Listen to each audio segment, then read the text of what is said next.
Hello friends, welcome to MND Education. In the last video, I discussed short question answers of the chapter 4 in science workbook of class 8. If you don't watch yet, you will get the link in the description as well as on I button. Today I am going to discuss remaining long question answers of this chapter. So kindly request you to watch full video to understand better. So let's start.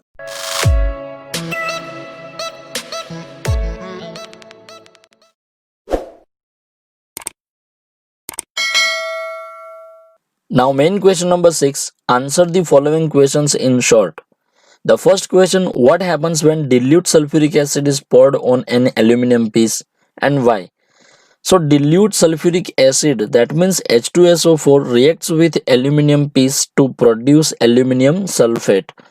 Now the chemical formula of aluminum sulfate is Al2SO4 twice and hydrogen gas. Now the chemical reaction is given into the chemical formula you can see below. Okay, now the second question, write word equation of the reaction involved when iron nails are placed in copper sulfate solution. So iron nails, that means Fe, plus copper sulfate, that means CuSO4. Clear? Now the copper sulfate, the color of copper sulfate is blue, and after reaction iron sulfate is produced, that means FeSO4 with greenish color. Okay, plus copper Cu, which is in red color. Now the question number 3, what happens when a magnesium ribbon is heated in presence of air? Give the chemical equation of the reaction. So in presence of air, magnesium ribbon starts burning with bright white flame and is formed white powder is called magnesium oxide. Now the chemical formula is given here, Mg plus O2, that means MgO. Clear? Now the fourth question, can we store solution of zinc sulfate in a vessel of aluminum? Why? So no, we cannot store solution of zinc sulfate in a vessels of aluminum because aluminum is more active metal than zinc. When zinc sulfate solution stored in aluminum vessels, aluminum can displace zinc from zinc sulfate, and so there will be hole in aluminum vessels. That's why. Okay, now the fifth question, state 4 uses of metals. Okay, now the first one is for making utensils from copper, aluminum and iron. Now the second one is for making electric wires from copper and aluminum. Now the third one is for making ships, machinery, trains, etc. Now the fourth one is for making ornaments from gold and silver. Okay, now the sixth question, state 2 uses of each sulfur and phosphorus. Now the first use of sulfur is it is used for making sulfuric acid, and the second one is also for making fireworks and fertilizers. Now the use of phosphorus for making explosive and match. Okay, and the second one is for making insecticides and fertilizers. Now the main question number 7, explain giving scientific reason. Now the first scientific reason is what? Sodium is stored in kerosene because sodium is a highly reactive metal. It reacts vigorously with oxygen and water, and due to this a lot of heat is caused in this reaction. Hence sodium is stored in kerosene. Clear? Now the second one is phosphorus is stored in water because phosphorus is very reactive non-metal.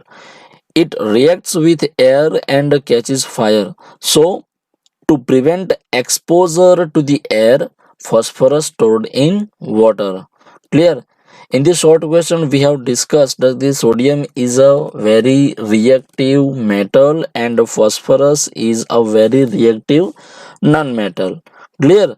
Now the third question is what? That means third scientific reason, small amount of copper is added to gold and silver while making jewelry. Why?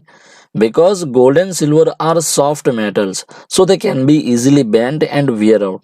By mixing small amount of copper with gold is hard, and due to this the ornaments neither bend nor wear out. Clear? That's why we have to add small amount of copper into the gold and silver while making jewelry or ornaments. Now the main question number 10 and the second question, state the physical properties of metals. Now first of all I'm telling you that actually the first question answer is given into the part 1. Now the second question is state the physical properties of metals. So if we are talking as a malleability, so they can be beaten into thin sheets. If we are talking about sonority, so they produced ringing sound when struck. Clear? Then we are talking as a ductility, so they can be drawn into wires. If lustrous, they are lustrous, that means shiny. If we are talking as a hardness, actually they are hard except sodium and potassium. Actually, okay, so sodium and potassium are soft, rather than all metals are hard. Okay, now as a conductivity, actually they are good conductors of heat and electricity.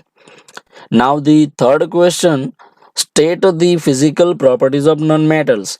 So if as a malleability, actually they are broken into pieces when hammered. Okay, and we are talking as a sonority, so they are non-sonorous. And as a hardness, actually they are soft except diamond. Okay, actually except diamond, as diamond is a very hard. Okay, and rather than all non-metals are soft. As a ductility, actually they are non-ductile. Okay, and as a lustrous, actually they are dull in appearance. And as a conductivity, actually they are poor conductor of heat and electricity. Okay, so guys, here we have completed our fourth chapter in science workbook of class 8. So guys, hope you understand very easily. If you like my video, so please subscribe my channel, like my channel, okay, share, and also push bell icon to get more interesting videos. Thank you so much.